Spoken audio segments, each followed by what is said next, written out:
Hello，各位大家好，歡迎嚟到自問自答第67回啊！今日要講嘅嘢就係改變係咪一件好事嚟㗎呢？我自己睇法就係改變就係要喺有限嘅能力入邊去做最大嘅改變。改變最緊要就係兩樣嘢，過程同埋結果。過程你可以係 enjoy，可以係痛苦，結果都可以係好定壞。但最緊要嘅一件事就係你唔做，你唔會知道過程係點，結果係點。但至少你可以用你嘅知識，用你嘅情報去有大概嘅估算。呢樣係相當之緊要，呢個亦都係歸納喺你有限嘅能力入邊。用一個實際嘅例子去解釋下我嘅觀念。我一直以嚟都好想去外國生活啦。假設依家我會有一筆分定，可以足夠我前期落腳3個月左右嘅使費，唔包括後續嘅生活。如果我唔去外國，我就冇呢筆錢。喺呢個情況下，我會 take 呢個 chance 走去外國呢？我嘅答案係我會嘗試，即使我知道可以長 stay 嘅機會好微，但我仍然會想去試，因為唔試就 total loss，冇埋個機會。但假設啦，我唔去都會有呢一筆錢，我嘅答案就會係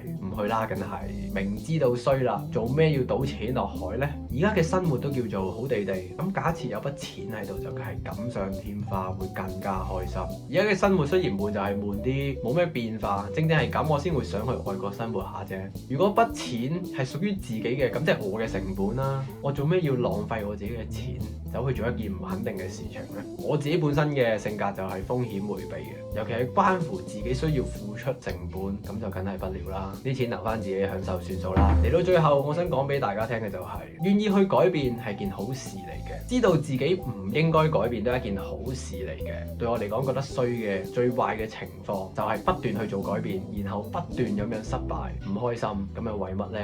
我嘅主張就係對自己好啲，令自己舒服就最好啦。畢竟陪自己陪得最耐嘅人就係自己咯，梗係對自己好啲啦。希望大家對於啲老屎忽寬容啲啦，佢哋都係可能同我一樣風險迴避啫，唔中意面對新嘅事情，因為而家已經相當足夠啊嘛。邊個話改變一定係好事嚟㗎？必要嘅情況下，梗係要改啦。所以思考係好重要，情報都係好重要。大家記住睇多啲新聞，睇多啲而家世界點樣發展，咁樣係絕對好事啦。就係咁樣，拜拜。67回自問自答就係咁樣啦，拜拜。